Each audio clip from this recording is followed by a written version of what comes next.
Hello, good evening friends. मैं सुजीत लाठर स्टारविल के online platform पर आप सभी का हार्दिक स्वागत करता हूं। और आज हम सीडीपी अर्थात एजुकेशन साइकोलॉजी की जो टेस्ट सीरीज हमने चला रखी थी, वीडियो सीरीज चला रखी है, उसी को आगे बढ़ाते हुए आज हम अपना बुद्धि का जो टॉपिक हमने चलाया था, बोर्ड पे आप देख पा रहे होंगे, इंटेलिजेंस के टॉपिक का सेकेंड लेक्चर है, वो डिस्कस करेंगे। और इसमें आज हम बुद्धि की टाइप ऑफ इंटेलिजेंस, बुद्धि के प्रकार के बारे में डिस्कशन करेंगे। वीडियो बहुत ही छोटी रहने वाली है क्योंकि इसमें हमने स्लाइड के साथ इसको डिस्कस करेंगे। और इससे पहले जो वीडियो थी उसमें हमने कंप्लीट लिख लिख कर डिस्कस किया था, तो वीडियो की जो लेंथ थी वो थोड़ी ज्यादा हो गई थी, 35-36 मिनट की। तो इसमें कमेंट भी किया था एक बच्चे ने कि सर स्लाइड वे में करा दीजिए, अच्छे से डिस्कशन हो जाएगा और टाइम भी बचेगा। ठीक है, और आप भी कमेंट करके बता सकते हैं कि आपको किस प्रकार से कराया जाए। ठीक है, क्योंकि हमारे ये इनिशिएटिव ही है एक प्रकार से, ऑनलाइन मोड पे अगर हम बात करें या यूट्यूब प्लेटफॉर्म की बात करें, तो इससे पहले हमने ऑफलाइन तो हम मतलब अलग तरीके से कराते हैं, उसमें कोई बात नहीं है। लेकिन यहाँ पर आपको ये वीडियोस कैसी लग रही हैं, पसंद आ रही है, या जो पसंद आती है तो आप कमेंट कर सकते हैं, लाइक कर सकते हैं। साथ ही अगर किसी ने चैनल सब्सक्राइब नहीं किया हुआ है तो प्लीज चैनल को सब्सक्राइब कर लें, इससे आपको आने वाली जो वीडियोस हैं उनकी नोटिफिकेशन भी टाइमली मिलती रहेंगी। साथ ही बेल आइकन जो है उसको भी प्रेस कर लेना। तो अब आपका टाइम खराब ना करते हुए हम सीरीज को आगे बढ़ाते हैं। आज हम डिस्कस करेंगे इसकी टाइप ऑफ इंटेलिजेंस, और स्लाइड के माध्यम से हम डिस्कस करेंगे। तो आपके सामने पहली स्लाइड ये रही, देखिए बुद्धि के प्रकार की अगर हम बात करें तो इसको दो साइकोलॉजिस्ट हैं, जिसमें किसका नाम आता है, एक तो थॉर्नडाइक का, ठीक है, और थॉर्नडाइक के अलावा एक कौन है, गैरेट है। इन्होंने डिस्कशन किया है किसके बारे में, बुद्धि के प्रकारों के बारे में, बुद्धि के प्रकार इन्होंने बताए हैं। तो इन्होंने बुद्धि के टोटल कितने प्रकार बताए हैं, थॉर्नडाइक और गैरेट ने, तो इन्होंने बुद्धि के कितने प्रकार बताए हैं, 3 प्रकार बताए हैं बुद्धि के इन्होंने। ठीक है, अब इन 3 प्रकारों की बात की जाए तो पहला जो प्रकार है वो कौन सा है, मूर्त बुद्धि। आप स्लाइड में भी देख पा रहे होंगे, मूर्त कहें इसको या इसको यांत्रिक भी कह सकते हैं। ठीक है, और इसके अलावा दूसरी टाइप की अगर हम बात करें तो अमूर्त बुद्धि। ठीक है, और तीसरी जो टाइप है इसको हम क्या कहेंगे, सामाजिक बुद्धि या सामूहिक बुद्धि भी जिसको हम कह सकते हैं। इन 3 प्रकारों में विभाजित किया है किसने, थॉर्नडाइक और गैरेट महोदय ने। इसके अलावा हम अगर बात करें तो जो मूर्त बुद्धि है इसको यांत्रिक बुद्धि के अलावा गामक बुद्धि या स्थूल बुद्धि भी कहा जाता है। ठीक है, इसको रियल बुद्धि कह सकते हैं आप, कॉन्क्रीट इंटेलिजेंस भी आप कह सकते हैं। तो यहां पर एक ये बताए तो है तीनों प्रकार किसने, थॉर्नडाइक और गैरेट ने, लेकिन गैरेट ने बताया है इसको मूर्त बुद्धि, और थॉर्नडाइक जो साहब है वो क्या कहते हैं, थॉर्नडाइक इसको ही क्या कहते हैं, मूर्त बुद्धि को ही यांत्रिक बुद्धि। तो आपको ये भी थोड़ा सा ध्यान रखना है, थॉर्नडाइक के अनुसार बुद्धि के प्रकार क्या होंगे, यांत्रिक बुद्धि, अमूर्त बुद्धि और सामाजिक बुद्धि। अगर पूछा जाए कि गैरेट के अनुसार कौन से होंगे, तो गैरेट के अनुसार बस एक ही वर्ड का थोड़ा अंतर है, गैरेट ने इसको क्या कहा है, मूर्त बुद्धि, इसको अमूर्त बुद्धि और सामाजिक बुद्धि। तो आप यहां पर पढ़ पा रहे होंगे। दूसरी टाइप आपकी क्या है, अमूर्त बुद्धि, जिसको सैद्धांतिक बुद्धि भी हम कह सकते हैं, एब्स्ट्रैक्ट इंटेलिजेंस की बात हो रही है यहां पर। और तीसरी प्रकार की जो है सामाजिक बुद्धि या सामूहिक बुद्धि की बात हो रही है। नेक्स्ट स्लाइड पे बढ़ते हैं और आगे डिस्कशन करते हैं। तो पहला जो पॉइंट है यांत्रिक बुद्धि, यांत्रिक बुद्धि या मूर्त बुद्धि जिसे कहते हैं, इसको गायक बुद्धि भी कहा जा सकता है, इसे गायत्री बुद्धि भी कहा जाता है, क्योंकि इसमें मोस्टली जो चीजें होती हैं वो यंत्रों के ऊपर बेस्ड होती हैं। जो भी यंत्रों से, कलपुर्जों से रिलेटेड कार्य करते हैं उन लोगों में इस प्रकार की बुद्धि पाई जाती है। तो अगर आप लोगों से पूछा जाए कि प्लम्बर में कैसे बुद्धि होगी, प्लम्बर हो गया है ना, कोई इलेक्ट्रिशियन होगा, टीवी मैकेनिक हो गया है ना, वॉशिंग मशीन वगैरह को ठीक करने वाले जो हो गए मैकेनिक हो गए, मोटरसाइकिल वगैरह को जो ठीक करने वाले मैकेनिक होते हैं, इन सबकी जो बुद्धि है वो कलपुर्जों से रिलेटेड होती है। और मशीनी यंत्रों से जो भी बुद्धि रिलेटेड होगी उसको हम यांत्रिक बुद्धि अकॉर्डिंग टू थॉर्नडाइक और गैरेट महोदय इसको क्या कहते हैं, मूर्त बुद्धि कहेंगे। ठीक है, और इसमें आपको एग्जाम्पल भी दिख रहे होंगे, इसमें क्या कह रखा है, यह बुद्धि यंत्रों से संबंधित है और यंत्रों के द्वारा ही इस पे कार्य किया जाता है, जैसे कारीगर हो गए, इंजीनियर हो गए, राजमिस्त्री हो गए, किसान हो गए। ठीक है, इसके अलावा प्लम्बर वगैरह है, इलेक्ट्रिशियन है, इन सब की हम बात करें तो इसमें कौन सी बुद्धि पाई जाती है, इनमें यांत्रिक बुद्धि या मूर्त बुद्धि पाई जाती है। ठीक है, दूसरी बुद्धि के बारे में हम बात कर लेते हैं, और दूसरी टाइप हमारी है अमूर्त बुद्धि। ठीक है, जिसको हम क्या बोल सकते हैं, सैद्धांतिक बुद्धि भी इसको कहा जाता है। अमूर्त बुद्धि जो होती है ये बेसिकली अगर कहा जाए तो बुकिश नॉलेज पर बेस्ड होती है, किताबी ज्ञान पर आधारित होती है। अब किताबी ज्ञान किन किन के पास होता है, तो आप लोग जानते हैं, कोई भी दार्शनिक हो गया, साइंटिस्ट हो गया, इसके अलावा साहित्यकार हो गए, ठीक है, डॉक्टर हो गए, शिक्षक हो गए। अब शिक्षक, यहां पर एक चीज और आप ध्यान से देखें तो जो शिक्षक होते हैं ना, शिक्षक, टीचर, अध्यापक की मैं बात कर रहा हूं। शिक्षक में वैसे तो बुद्धि के तीनों प्रकार ही पाए जाते हैं। मूर्त बुद्धि भी पाई जाती है शिक्षक में, अमूर्त बुद्धि भी पाई जाती है, और सामाजिक बुद्धि भी पाई जाती है। तो आपको ध्यान रखना है कि अगर शिक्षक में आपसे पूछा जाए कि शिक्षक में किस प्रकार की बुद्धि पाई जाती है, तो आप सबसे पहले किसको क्लिक करेंगे, अमूर्त बुद्धि को। ठीक है, अमूर्त बुद्धि की परसेंटेज की अगर बात की जाए तो सबसे ज्यादा पाई जाती है अध्यापक में। उसके बाद दूसरे नंबर पर अध्यापक में क्या पाया जाता है, सामाजिक बुद्धि, और सबसे कम उसमें जो पाई जाती है वो कौन सी है, मूर्त बुद्धि। तो अध्यापक की अगर बात करें, हम शिक्षक की बात करें, तो कभी भी ये मत सोचना कि शिक्षक में तो केवल और केवल सामाजिक बुद्धि ही पाई जाती है, या कोई सोचे कि केवल अमूर्त बुद्धि ही पाई जाती है। यहां आप गलत हो जाएंगे। शिक्षक में तीनों प्रकार की बुद्धि पाई जाती है, ठीक है, लेकिन सबसे अधिक कौन सी बुद्धि, अमूर्त बुद्धि पाई जाती है, क्योंकि बुकिश नॉलेज पर बेस्ड होती है ये बुद्धि। दूसरे नंबर पर कौन सी होगी, सामाजिक बुद्धि, और मूर्त बुद्धि की तो बहुत ही कम या अल्प मात्रा इसमें पाई जाती है। तो आप यहां पर देख पा रहे होंगे कि अमूर्त बुद्धि के ही एग्जाम्पल में हमने किसको शामिल किया है, शिक्षक को शामिल किया है। तो आप समझ पा रहे होंगे कि जिनका ज्ञान पुस्तकीय नॉलेज पर डिपेंड करता है, या जो यूं कह सकते हैं कि जिनमें अमूर्त चिंतन और कल्पनाशीलता पाई जाती है, बुकिश नॉलेज के जो धनी होते हैं, और ऐसे लोग जो बहुत ज्यादा स्टडी करते हैं, जिनका नॉलेज है वो किताबें पढ़ने के बाद वो बाहर निकालते हैं, तो उनमें कौन कौन हो जाएंगे, जैसे वकील हो गया, एडवोकेट, लॉयर की बात की जाए, गणितज्ञ हो गए, मैथमेटिशियंस हो गए, साहित्यकार हो गए, दार्शनिक हो गए, वैज्ञानिक हो गए, डॉक्टर वगैरह हो गए, और शिक्षक के बारे में मैंने आपको बता दिया है। तो ये कैसी बुद्धि, इनमें पाई जाएगी अमूर्त बुद्धि। नेक्स्ट स्लाइड के माध्यम से डिस्कस करते हैं तीसरी प्रकार की बुद्धि। तीसरी प्रकार में हमें क्या बताया गया है, सामाजिक बुद्धि। जो सामाजिक बुद्धि है इसी को सामूहिक बुद्धि भी कहते हैं।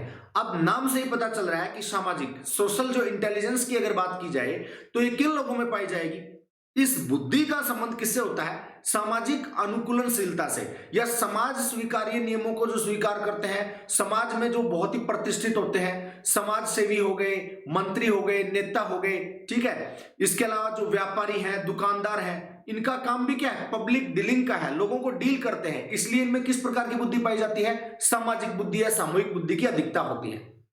आई होप आपको ये बात भी समझ आ गई होगी। और थॉर्नडाइक और गैरेट के अलावा एक और साइकोलॉजिस्ट हैं जिन्होंने बुद्धि के बारे में बताया है। चलिए हम देखते हैं कैटल के साथ, ठीक है, डिस्कस करते हैं इस बात को। तो कैटल के अनुसार बुद्धि के कितने प्रकार होते हैं, 2 प्रकार बुद्धि के होते हैं कैटल महोदय के अनुसार, और उन्होंने 2 प्रकार कौन से बताए हैं, एक तो उन्होंने बताया है अनुवांशिक बुद्धि, जेनेटिक इंटेलिजेंस इसको हम कह सकते हैं, दूसरी कौन सी होती है, अर्जित बुद्धि या एक्वायर्ड इंटेलिजेंस इसको हम कह सकते हैं। जो अनुवांशिक बुद्धि है इसको आप समझ सकते हैं कि हेरिडिटिकल होती है, और जेनेटिक जो बुद्धि है वो किस तरीके से ट्रांसफर होती है, तो आप यहां पर स्लाइड के माध्यम से भी देख सकते हैं। अनुवांशिक जो बुद्धि है यह पीढ़ी से दूसरी पीढ़ी में वंशानुगत होती है, ट्रांसफर होती है। इसे तरल बुद्धि भी कहा जा सकता है, यानी कि इसको फ्लूइड इंटेलिजेंस भी हम कह सकते हैं। यह अनुवांशिक लक्षणों के रूप में ही वंशानुगत होती है। इस प्रकार की बुद्धि जो हमें वंश से, हेरिडिटिकल, हमें पूर्वजों से ही मिलती है, पूर्वजों ने जो कार्य किया उसी प्रकार के कार्यों में अगर हम भी परफेक्ट होते हैं, या आने वाली जनरेशन भी उस कार्य में क्या होती है, पारंगत होती है या अच्छी होती है, तो इसका मतलब उसमें आनुवंशिक जो बुद्धि का लक्षण है वो उसमें प्रकट हो गया है। कुछ बीमारियां भी होती हैं जिनको आप समझ सकते हैं, जैसे कि कलर ब्लाइंडनेस की अगर बात की जाए, ठीक है, और उसके अलावा बीमारियों में अगर बात करें तो ब्लड शुगर वगैरह है। ये बीमारियां भी क्या होती हैं, जेनेटिकली प्रभावित करती हैं व्यक्ति को, उसमें ट्रांसफर होती हैं जीन के माध्यम से। और इसी प्रकार क्या होती है, बुद्धि के भी प्रकार होते हैं, बहुत सारे गुणों के भी प्रकार होते हैं। तो आई होप आपको समझ आ गया होगा कि आनुवंशिक बुद्धि क्या है कैटल महोदय के अनुसार। दूसरी टाइप इनकी जो है ये कौन सी है, अर्जित बुद्धि। यह वो बुद्धि है जो सामाजिक परिवेश, इन्वायरमेंट के साथ अनुभव, शिक्षा आदि के द्वारा अर्जित की जाती है। यानी कि बाहरी चीजों से, बाहर की चीजों के साथ इंटरेक्शन करके, समाज के लोगों के साथ बैठकर, किसी के साथ व्यवहार करके इन चीजों से या अनुभव से जो शिक्षा हम ग्रहण करते हैं वो किस प्रकार की बुद्धि में चली जाती है, किस प्रकार की बुद्धि मानी जाती है, अर्जित बुद्धि मानी जाती है कैटल के अनुसार। और इसे ही क्या कहा जाता है, ठोस इंटेलिजेंस भी या ठोस बुद्धि भी इसको कहा जा सकता है। ठोस बुद्धि को हम क्या कहेंगे यहां पर, तो इसको क्रिस्टल या सॉलिड इंटेलिजेंस भी हम कह सकते हैं। ठीक है, तो ये दूसरा प्रकार हो गया कैटल के अनुसार। नेक्स्ट पॉइंट की बात करते हैं और बुद्धि की कुछ विशेषताओं की बात करेंगे हम, इंपॉर्टेंट जो इसके कैरेक्टर होते हैं। तो बुद्धि की पहली विशेषता आप ध्यान से देखिए क्या होती है, बुद्धि जन्मजात शक्ति और योग्यता है। अगर बात की जाए कि बुद्धि क्या है, तो बुद्धि बाई बर्थ होती है। किसी भी व्यक्ति में जन्म के साथ ही बुद्धि आती है।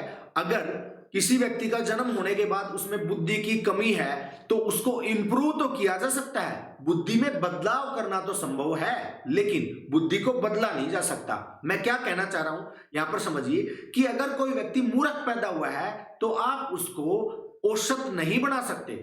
ठीक है, अगर कोई व्यक्ति औसत बुद्धि का पैदा हुआ है, एवरेज चाइल्ड है, तो उसको आप प्रयास करके औसत से थोड़ा ऊपर बना सकते हैं, ऊपर के लेवल तक आप लेकर जा सकते हैं उसको, अभ्यास के साथ करके या उसके ऊपर जो भी माइंड के ऊपर रिसर्च की जा सकती है उसके माध्यम से। लेकिन किसी भी बच्चे की या किसी भी व्यक्ति की बुद्धि को बदला नहीं जा सकता, उसमें थोड़ा सा बदलाव किया जा सकता है। तो इसका मतलब समझ रहे हो कि बुद्धि जो होती है वो एक क्या होती है, जन्मजात शक्ति और योग्यता होती है। दूसरा इंपॉर्टेंट पॉइंट अगर बात करें हम यहां पर विशेषताओं में, तो बुद्धि एक क्या है, विकासशील और परिवर्तनशील योग्यता होती है।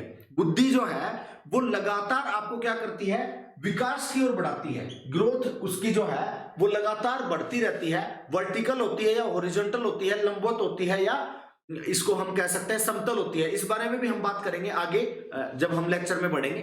फिलहाल केवल आपको ये ध्यान रखना है कि बुद्धि जो है वो प्रोग्रेसिव होती है, विकासशील होती है और साथ ही उसमें परिवर्तन होता है। तीसरा जो पॉइंट है वो आप देख पा रहे होंगे कि बुद्धि पर वंशानुक्रम और वातावरण का दोनों का प्रभाव पड़ता है। अगर मैं बात करूं कि बुद्धि पर वंशानुक्रम और वातावरण का किस प्रकार का प्रभाव पड़ता है, तो गुणात्मक प्रभाव पड़ता है। बुद्धि पर वंशानुक्रम और वातावरण का कैसा प्रभाव पड़ता है, गुणात्मक।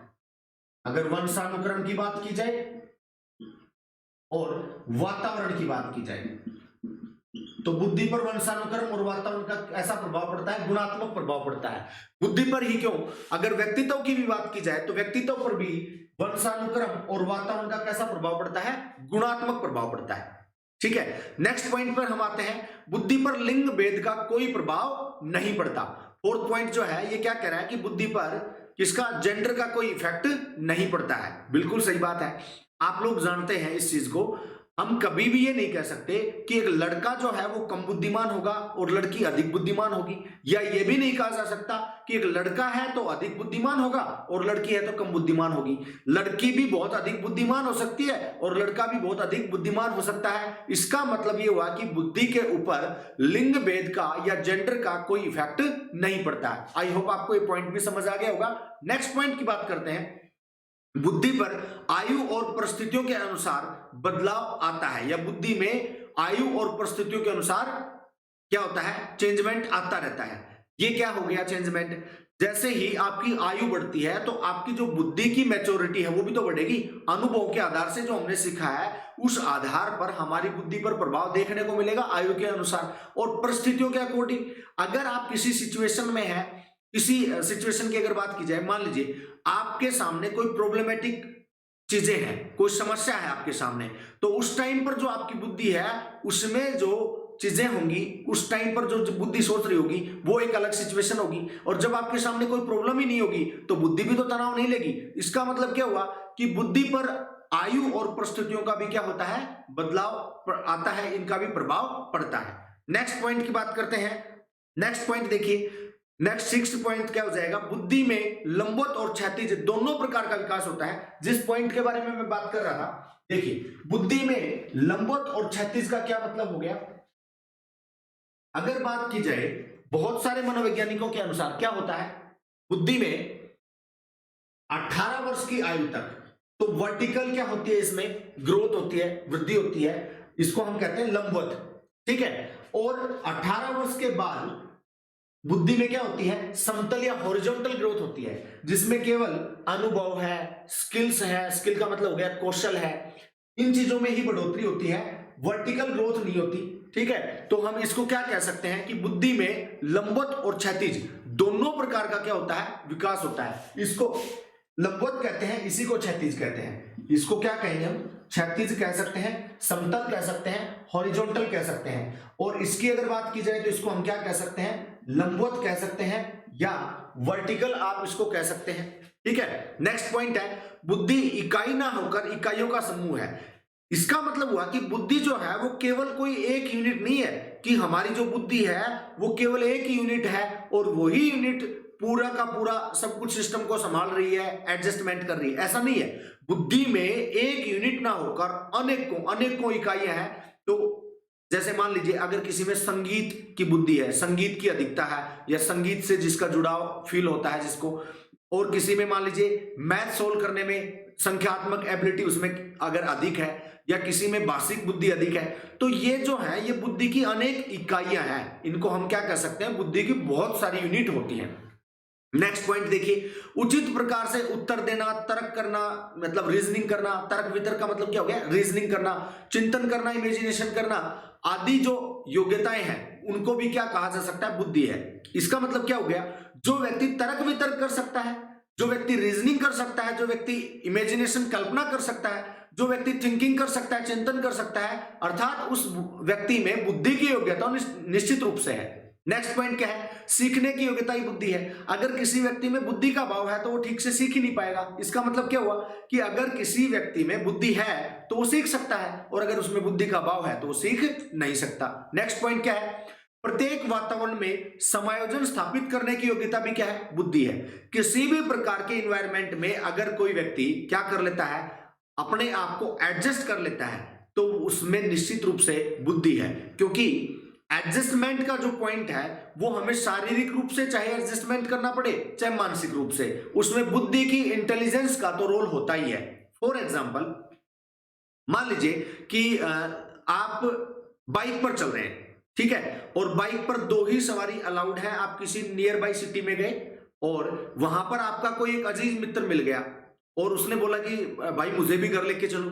तो अब वहां पर आप ये भी जानते हैं, रूल भी जानते हैं कि पुलिस आपका चालान भी काट सकती है, लेकिन फिर भी अब वहां पर आपके अंदर माइंड में क्या आ जाएगा, आपकी बुद्धि कहेगी कि नहीं, एडजस्ट कर लेते हैं, समायोजित कर लेते हैं। तो आप 2 सवारियां बैठ सकते हैं बाइक पर, लेकिन आपने एक तीसरे मित्र को भी बिठा लिया और तीनों आप लोग अपने गंतव्य स्थान तक चले गए। तो ये क्या था, एडजस्टमेंट। इसको किसने, भाई अगर किसी की बुद्धि ये कह देती कि नहीं बिठाऊंगा भाई, मैं तो रूल कानून का पक्का नियम का पालन करता हूं, तो नहीं भी बिठाते।